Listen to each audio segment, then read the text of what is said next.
myself Jani. I work at WRI on street design and road safety projects. Today I'll be talking about safety and efficiency by design. Before we get into the details of this, a quick recap on what was presented by Amit in the last module. He basically spoken about how Delhi travels and the perception and reality behind it. The fact that we all think that everyone in Delhi travels by car, the reality being that only 9% of them do so, and the majority of them actually walk, cycle, and use public transport. He also spoken about the need for paradigm shift from moving cars to moving people through better street design and improved public transport. And finally, the need for the principles of change, where he spoke about the need for complete streets with universal accessibility, the need to multiply our network capacity, and also to manage our crossings. So today I'll be talking about the road safety scenario in Delhi, the difference between accident and crashes, difference between roads and streets, relationship between speed and crashes, and finishing off with a case study to showcase the opportunities we have in Delhi with regard to street design. And so a quick look at the road safety scenario in Delhi. We have around 5,600 crashes on an average with 1,400 fatalities every year. But what is generally never spoken about is the fact that we have around 5,000 major injuries, 10,000 odd minor injuries, and 20,000 odd families that get affected by this. The collateral damage that we have due to road crashes is never spoken about, and is something that we need to make sure is highlighted in road safety issues. In terms of what's been happening for the last 3 years, there has been a drop in 2019 in terms of number of fatalities. But what is important to see that there's been no drop in the fatalities of pedestrians. This is very important because, as mentioned earlier, 35% of Delhi are actually pedestrians. And on an average, their trip does not go more than 1.5 kilometers. So they are the most vulnerable road user, and that need to be taken care of. Unfortunately, the way this has been looked at in most Indian cities is that it is attributed to poor user behavior, either by the driver or by the pedestrian themselves. And this is something that we need to change. This is something that I will be talking a little more in detail later in the presentation. So the first thing we need to know in order to resolve our road safety issue is the difference between accidents and crashes. Most of us think they are the same, but in reality they are not. Accidents by definition just mean a mishap, misfortune, or in simple words, your bad luck. This is what basically how we talk about accidents in India, that we blame it on the user themselves, either that no one follows the rules or that they were driving rash. In case of pedestrians, we just simply say that there's just too many pedestrians and therefore this was bound to happen someday or the other. And it's just that person's bad luck that he or she was hit by a vehicle. The reality is that these are all crashes, and this is what the global terminology now is. A crash is an event that involves multiple factors. What are those factors? Basically, driver's attention, pedestrian attention, vehicle speed, vehicle braking system, the visibility during that particular incident, the enforcement or rather the lack of it, and engineering, again, rather the lack of engineering that plays an important role in why a crash would happen. If we divide this into three major factors, as I mentioned, its user behavior is going to be a major thing, which generally everyone keeps talking about. The vehicle characteristic, of course, on the vehicle design, how old the vehicle was. But the most important one is, of course, the external environment, which is basically the road infrastructure. And whenever these three scenarios or these three factors fail is when we have a fatal crash. And therefore, it is more important for us to resolve these factors in order to make sure the fatal crash would either become a crash with minor injury or probably no crash at all. Since this is a presentation for engineers, we are going to focus mainly on the external environment, which is the engineering aspect of a crash. How do we do that? We need to know that, again, there's a difference between roads and streets. Most of us think they're pretty much the same. Maybe a road is slightly wider and a street is narrower. But there are more details to this that we need to understand, fully understand the difference between the two. So here's just a short video on what they are. So first difference being the alignment. Roads are generally aligned from the middle outwards, whereas streets are aligned from the out to in. Roads are meant for fast moving traffic, whereas streets are meant for slow traffic. The third one being the edges. Roads generally have open edges, whereas streets generally have closed edges with buildings and compound walls.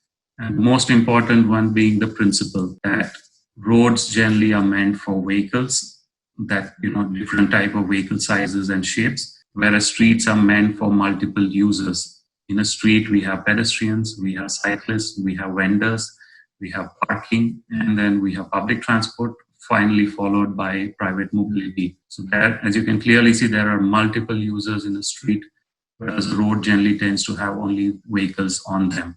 So this is very important if we want to address the issue of road safety in our city. The next thing being, so what you see here on the left is basically photographs of a road, 6-lane, 8-lane, does not matter, but you can clearly see the conditions. The edges are completely open. There's barely any life that's going on the edges, except for the vehicles. There's nothing that really happens. On the right, you see something very similar in terms of the right of way. It's a very wide right of way with an elevated road, but the difference being that these are streets, irrespective of what right of way. You can clearly see there are multiple uses that are happening. There are vehicles, there are pedestrians, there are cyclists, there are parking, and the edges, of course, are all lively. There's a lot of shopping that's happening. These could also be residential areas. You can clearly see the distinction between the two. What unfortunately you can also see is that the streets have been treated as roads. There have been carriageway as wide as possible wherever necessary. Pedestrians have been given absolutely no space at all. Priority has been given to parking instead of pedestrians. Useless infrastructure like foot-over bridges and bus bays, which are generally built on highways, are now being built in cities. This kind of infrastructure is something that most people do not appreciate and do not use, but yet they seem to be built just so that vehicles can go faster and faster. The issue that happens in cities when you try and make vehicles go faster is the fact that drivers tend to see a lot lesser on what is happening on the side of the carriageway when they drive faster. And therefore, it is important that we regulate our speeds in our city. What you see here is basically a vision tunnel of a driver who would be driving at 70 kilometers per hour in a city road. The person can clearly see things only which are 100 meters away from the driver's view. Anything closer to that would generally be a blur. And this is why road crashes happen, because a lot of things happen on the side of our streets. As we reduce our speed, the vision tunnel of the driver gets larger and larger, and therefore also improving safety not only of the driver but also of the other users that are using this particular street. And therefore it is very important that we design our streets keeping a speed limit of 40 in mind in order to make sure that road fatalities are reduced. This was presented by Amit again, and just a repetition, as I said, the higher the speed, the higher the chances of a crash, and the higher the chances of a fatality from happening. So coming back to the three main factors of why a crash would happen, the general perception has always been that crashes are happening because of the driver or because of the pedestrian. Either the driver was driving rash, or the driver was speeding, or the pedestrian was jaywalking. They were crossing where they were not supposed to, or they were just walking on the carriageway. The reality is very different. The reality is the reason why we have rash driving and speeding is because we provide carriageways, we design our streets in a way that allow for high speed. We design our streets that allow for wrong side driving. And when you have high speed, the chances of error by a driver increase substantially. In terms of walking, most pedestrians are killed because there are simply no footpaths. And wherever there used to be a crossing, they've all been shut down through high railings, forcing the pedestrian either to go a long way around to cross the road or try and get through the median, thereby causing these crashes. A clear distinction on what we think, but the reality being that all of this is happening due to poor engineering from our side. So how do we make this change? How do we make Delhi safer? So the first thing is we need to be empathetic towards all road users.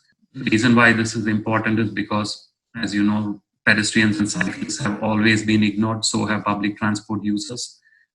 We have designed our streets only for cars and completely ignored the other majority stakeholder. We need to take them into consideration while designing our streets.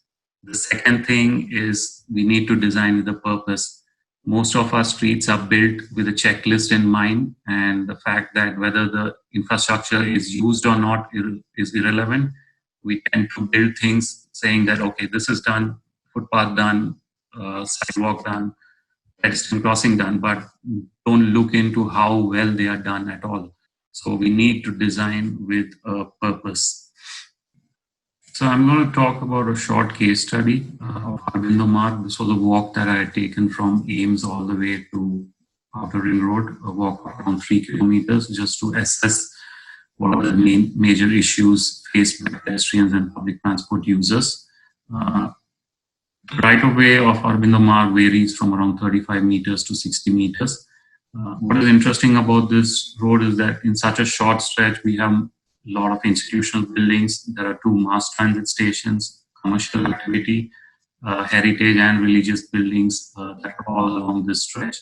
And in terms of street design, it is pretty much non-existent. The street is being designed mainly for vehicles and vehicles only.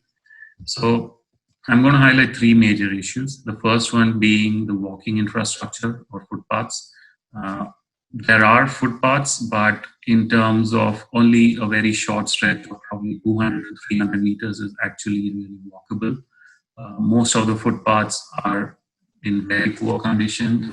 The entire stretch generally fails in terms of planning, in terms of design, execution, operation, and maintenance.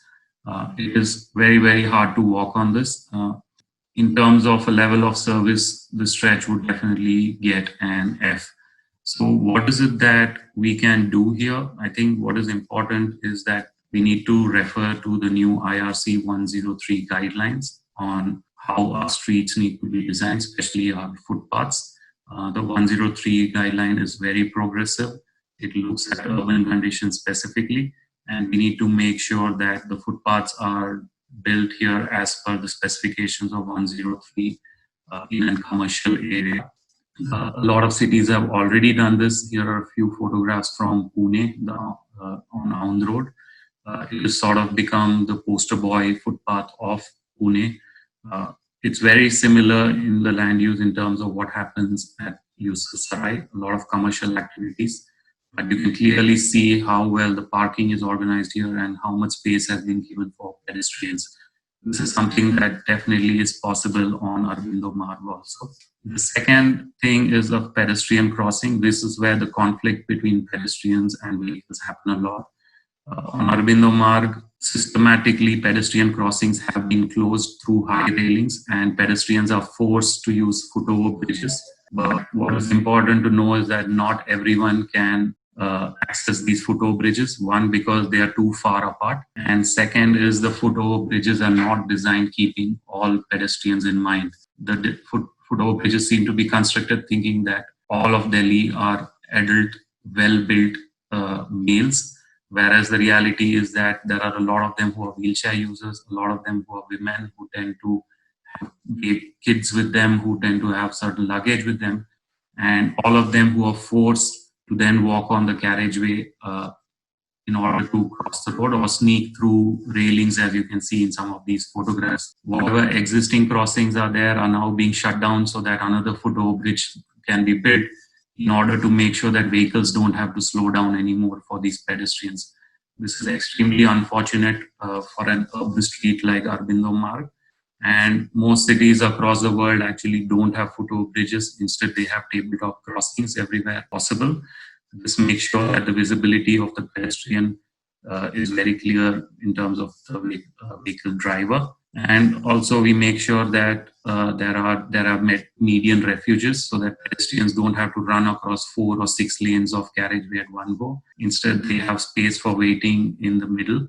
This is especially important, when you have schools where children children will be required to wait in a median, and they might not be able to cross the entire street at one go. So it's necessary that we have median refuges. It's also important that we have curb ramps in order to make sure it's accessible by wheelchairs. The third most important thing in Delhi and on Arbindamar is on-street parking. After, I think, air pollution, traffic congestion, on-street parking is one of the most common sites in Delhi. Parking is everywhere, wherever there is space. Parking has been encroached on walking space. Parking has been encroached on bus bays, and parking is there because it is free for everyone. And this is very unfortunate because it takes up into key public space. And most of the time, these vehicles are generally used only for 2 hours and parked for 22 hours. Therefore, it is important that we manage them and also make sure parking is part of our street design. Some of the cities have already done this. Here is an example of Chennai. What used to be a street completely filled with angular parking and pedestrians were forced to walk on the carriageway was redesigned simply by reorienting the parking from angular to parallel. By doing so, space was created for walking, but also by having parallel parking, the management of the parking became much easier. Another example in Chennai, again, this is very similar to Yusuf Sarai Market, where there's a very small footpath followed by parking and then followed by walking. Basically, pedestrians are the ones who are protecting the parking, and this is completely wrong. This street was redesigned, and a lot of it had to do with the way parking was organized. You can clearly see a lot more space has been created for pedestrians, and parking has been streamlined. And the reason why this has been successful is because they have managed to manage the demand of parking rather than managing the supply. And therefore, it is very key that we need to make sure that parking is charged enough so that it does not spill into the carriageway or spill into the pedestrian infrastructure. So to conclude, the two main things, one from last presentation, which is that we need to start moving people. And from this presentation, that we need to start moving people by better street design. If we don't do so, and if we start looking at traffic or our streets only for traffic or in congestion point of view, and end up building more roads, then we are only going to have more traffic and more congestion. The side effects of this being that also more pollution, there's going to be more time wasted for our citizens on our streets trying to negotiate through the traffic. We're going to have more crashes. We're going to always lose our public space because the idea is to expand our road network rather than control it. And also, most importantly, is the value of our city is going to go down. This is very evident, especially at this time of the year. Everybody talks about Delhi only in terms of its air pollution. And it has become a city where nobody really wants to come to because of its poor living conditions. So the other thing we need to also know is that this is the model. This failed model is something that has been tried by pretty much every global city for the last 50 years. They have learned the hard way that this has been a failure, and now they are taking steps to make sure those mistakes have been corrected. So an example of Seoul, this is an elevated road that was built over their canal sometime 30 to 50 years ago. This is very similar to what Delhi is doing right now with the Bhagpula project. It's a mistake that we are making, or we are in the process of making. But what Seoul had done was that they realized this and quickly knew that by adding more carriageway space, they are only attracting more vehicles and more pollution and more crashes. So in 10 years ago, this is what they did. They demolished the entire elevated road and gave the space back to its citizens. This has become now a major attraction, not only for locals, but also for international tourists who ever come to Seoul. This is one of the places to see in Seoul. Similar examples, this is the one from Boston. As everyone knows, US is the car capital of the world. They had built a 6-lane elevated road going right through the city center, thinking that this will resolve their traffic issues. 50 years later, they realized it's not helped in any way except for making living conditions much more worse for the people there. And 10 years ago, they demolished the entire elevated road and started creating public spaces for the people. So this is what we need to do. We need to start learning from the mistakes made by other cities and make sure that we don't make the same mistakes. I'm going to close my presentation here. Thank you for listening in. Looking forward to seeing you in the next module that will be presented by my colleague Priyanka Sultan. We are happy to help you with any work that may be required. And thank you again for listening in. Stay safe. Goodbye.